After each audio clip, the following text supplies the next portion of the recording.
kami sampaikan bahwa untuk mewujudkan RUPTL ke depan kita membutuhkan 69,5 gigawatt listrik yang mulai dari tahun 2025 sampai dengan 2034. Dalam kabinet pemerintahan Bapak Presiden Prabowo dan Wakil Presiden Mas Gibran, salah satu programnya itu adalah terkait dengan kedaulatan energi dan transisi energi, dan RUPTL ini sebagai salah satu instrumen untuk pedoman dalam implementasi dari ketersediaan ketenaga listrikan kita. Bapak Ibu tahu bahwa dunia sekarang dalam kondisi yang tidak baik-baik saja. Komitmen Paris Agreement terhadap transisi energi mulai ke sini tidak lagi tidak lagi menjadi hal yang menjadi komitmen bersama, dan beberapa negara yang menginisiasi Paris Agreement juga udah mulai keluar dari komitmen awal. Tapi kita tetap harus konsisten untuk menjalankan ini dengan memperhatikan kemampuan kita dan tingkat ketersediaan energi dan keekonomian. Bapak Ibu semua, saya ingin menyampaikan slide berikut dong. Slide sebelum.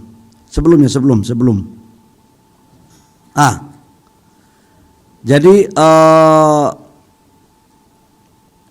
RUPTL kita ini sudah sesuaikan dengan RUKN, disusun berdasarkan KEN. Jadi ini semacam RUKN ini semacam undang-undangnya, PP-nya itu RUPTL, dan KEN ini semacam rohnya, kira-kira begitu. Dan ini telah disetujui pada 5 Februari 2025, KEN-nya ya. Sementara RUKN-nya saya tanda tangan pada tanggal 5 Maret 2025. Nah, ini adalah pohon rujukan, lalu kemudian lahirlah RUPTL supaya kita tidak keluar daripada bingkai yang ada. Yang berikut kami sampaikan bahwa untuk mewujudkan RUPTL ke depan kita membutuhkan 69,5 gigawatt listrik yang mulai dari tahun 2025 sampai dengan 2034. Ini opportunity yang sangat bagus sekali kepada Bapak Ibu semua, dan hasilnya adalah 76% itu menuju kepada energi baru terbarukan, di mana dari 76% itu adalah kurang lebih sekitar 42,6 gigawatt itu adalah energi EBT dan 10,3 itu adalah storage. Nah, jadi kalau teman-teman media tanya saya terus tentang konsistenkah pemerintah dalam mendorong energi terbarukan sebagai bentuk daripada transisi energi, ini. Jadi kita konsisten kan, jadi tolong yang mau bikin kuesioner media-media ya dibuat bagus dikit lah. Jangan seperti orang Papua bilang tulis lain baca lain. Ini aku kasih tahu aja teman-teman media. Jangan tiba-tiba ada survei mengatakan SDM nilainya jelek gara-gara tidak melakukan transisi energi. Aku kadang-kadang bingung juga, kalian lebih pintar daripada kementerian. Ini jadi ngomongnya harus ada data. Ini datanya. Jadi 70% lebih kita dorong untuk percampuran daripada energi kita antara energi baru terbarukan dan storage. Yang berikut, apa sih breakdownnya?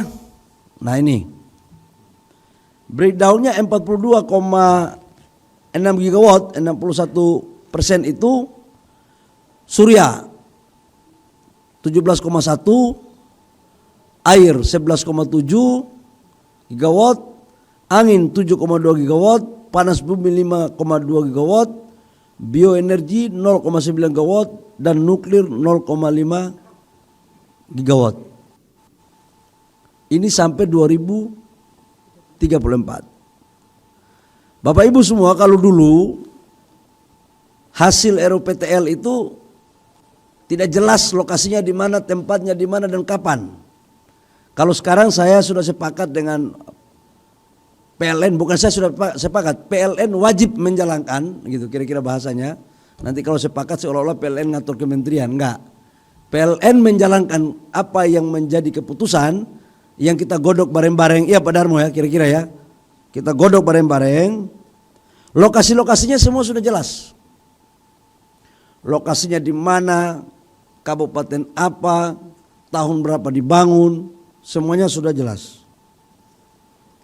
Kemudian fosil kita masih ada, gas 10,3 gigawatt dan batu bara 6,3 gigawatt. Sebenarnya gas ini menurut saya bukan lagi fosil ansi ya, dia setengah. Dan batu bara 6,3 gigawatt. Di Eropa aja masih ada pakai batu bara kok. Di Turki masih banyak pakai batu bara. Kita aja yang terlalu kekinian. Tapi ya udah nggak apa-apa lah. Ini dalam rangka menjaga bumi kita kan begitu Pak Darmo ya. Yang penting subsidi ke negara jangan banyak-banyak aja. Bapak Ibu semua, saya menyampaikan rencana penambahan pembangkit 2025-2034 kami menjadi bagi dua. 5 tahun pertama dan 5 tahun kedua. Supaya kita bisa mengecek detail. 5 tahun pertama totalnya 27,9 gigawatt. Dan 5 tahun kedua 41,6 gigawatt. Ini semua kita lakukan dengan mempertimbangkan tingkat pertumbuhan ekonomi kita yang mencapai pada akhirnya 8%. Jadi konsumsi listrik per kapita kita juga kita sudah hitung secara seksama. Ini dirjen ini sampai rambutnya dari hitam menjadi putih-putih jadi hitam lagi karena smer.